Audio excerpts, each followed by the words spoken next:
I'm gonna give it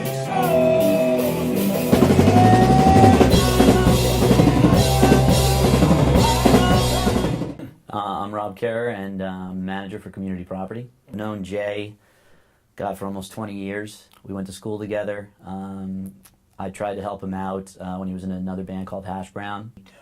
Great band, tremendous band. I guess when I got married, I drifted apart a little bit, didn't hang out with him as much. Unfortunately, Hash Brown didn't blow up like I thought they would. It's because you got married. That's because I got married. You know?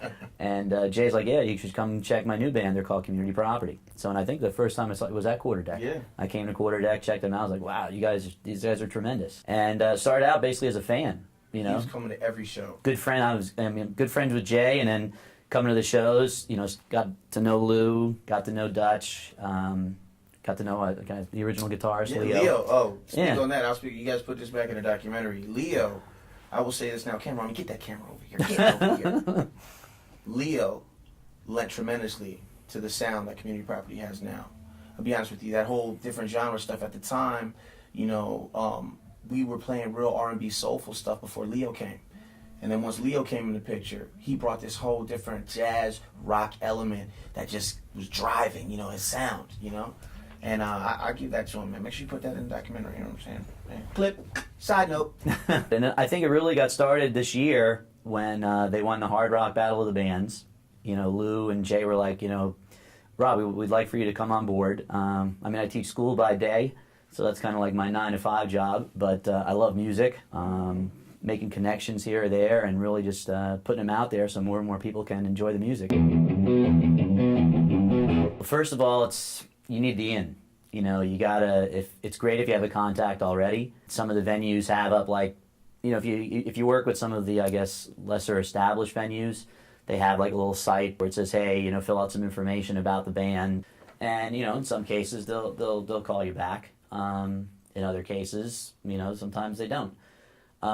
Luckily with these guys, when I came on board, they already had a good reputation, but unfortunately, it's a business, and a lot of times they don't pay out, I think, like they should. No, they don't pay out. They don't pay out really what they should at all. I mean, I'll be honest with you. You know, if we doing the numbers like this, if I come in and I bring 100 people to your venue, and everyone has one drink at $8, that's $800 right there that I've made for your venue. $800 off of one drink from each person. I think we're worth that, man. I think we are. I think people are. How many drinks are you giving away to keep a hot chick at your bar that would have cost somebody $8 for every 100 person you did that week? You know, these venues don't need to do live music every night. Just make it a great show once a week, man.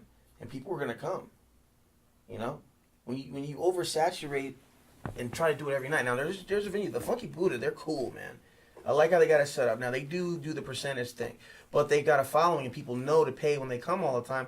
So you get kind of an average pay there as a band, I would say. Because they're into supporting local artists, but then also running a business. But they know that, you know, the more people you bring, the more money you make. But we already have a built-in following that's going to guarantee that you get paid at least $200. If they understand that they're getting something better than just one night of music, you're getting, man, that place was hot, you know?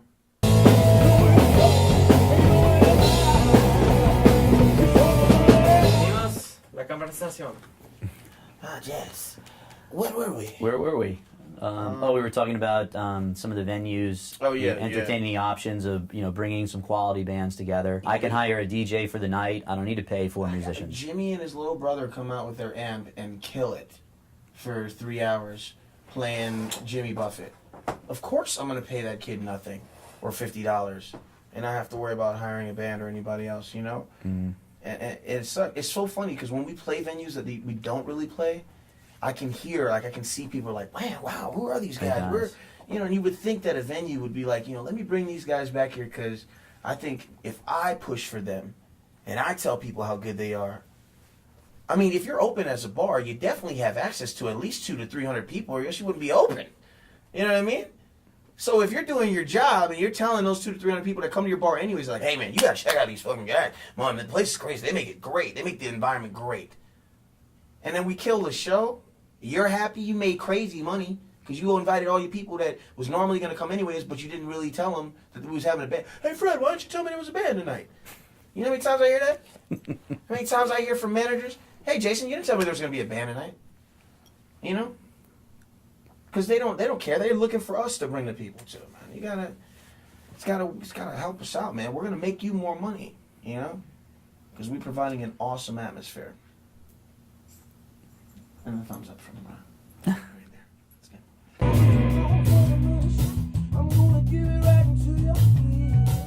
When I used to go check out some of the jazz musicians at some of the clubs down here, and you just watch just these incredible musicians at work. I mean, on the drums, on the upright bass, playing jazz guitar, playing the sax, the trumpet, and you're like, oh my God, these guys are incredible. You know, I can remember seeing Ira Sullivan, who used to play with Charlie Parker, and they're playing some of these venues, and it's like, there's like nobody around. It's like, do you guys realize how good these people are? If you're not making an ass of yourself, or you're not flaring your arms, like, you won't get attention. It's like people want that name recognition, but they don't want to help create the name to begin with. Yeah, let Kanye go to the subway with a baseball cap, start beatboxing. Everybody, it'd be on YouTube. They have 1 million hits tomorrow, which is great. You know, good for Kanye. He did his work. You know, it's just like, you know, show some love for some dudes doing music locally too, man. You know, and then DJ Grio on 99 Jams does Sundays. He plays some local artists and stuff. You know, but the radio stations down here don't give an opportunity for anything locally to be heard. I mean, you got to be on to be on the radio, or you got to pay out the ass. I don't know which one, you know, but you know, it just seems like to me, like, dang, man, I remember thinking to myself when I first wanted to do music as a kid, like, oh man, I got to go see a DJ, and you know, even back then they had to grease, you know, the DJ to play their song, you know. This whole "what's in it for me" attitude is just damn. But you know, in the end, what's in it for me, right?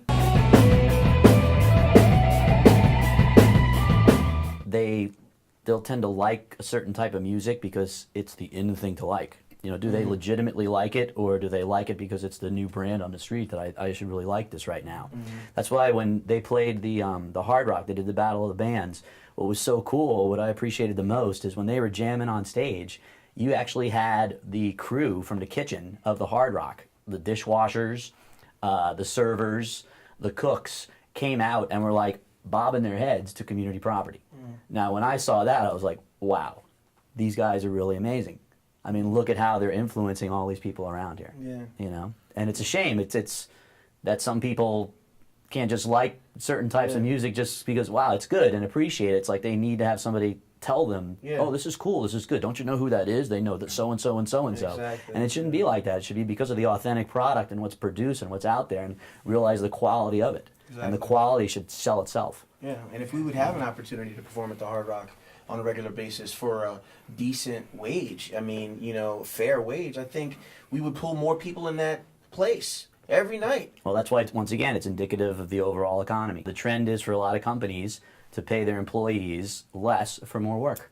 Yeah. And the venues, they reflect that. You know, it's reflected throughout the entire society. Yeah. You know, all the way down to the music scene. Yeah. It's all about the bottom line and, you know, what's in it for me? Can I turn the best profit, rather than are we interested in actually cultivating something here where, to use the name of the band, an actual community, you know, property that we can all share and partake of. Yeah, man. Everybody bringing a piece of what they got on their own and it becoming ours, you know, and it's that much bigger and better. I mean, you know, I think that's why, you know, these bands like, you know, the Rolling Stones, Van Halen, Led Zeppelin, and all these bands, they're successful because they were more worried about cultivating a sound of music, and the people that were listening to it back then were just open. Don't deify those guys too much. Like you said, Rolling Stones, Led Zeppelin, because where were their influences?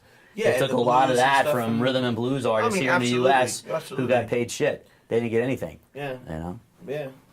I mean, they lifted, Waters, in some case, they lifted music, I mean, straight up. Hey, I like that song. Let me just add a little something to it. And You know, I think it was, you know, an inspiration though too, man. I mean, they were inspired by some of it's it, you know, inspiration, like- but when you listen to some of the songs, it's But it was, they you know, blatantly back then- just took it. You know, Yeah, they blatantly took took it. But you know, back then, you know, you had everybody taking each other's songs. You Yeah. know, Otis Redding wrote "Respect." Aretha Franklin made it a hit. Yeah. You know what I'm saying? I mean, like that's how it was. Nobody cared about doing each other's songs. How good can you play it?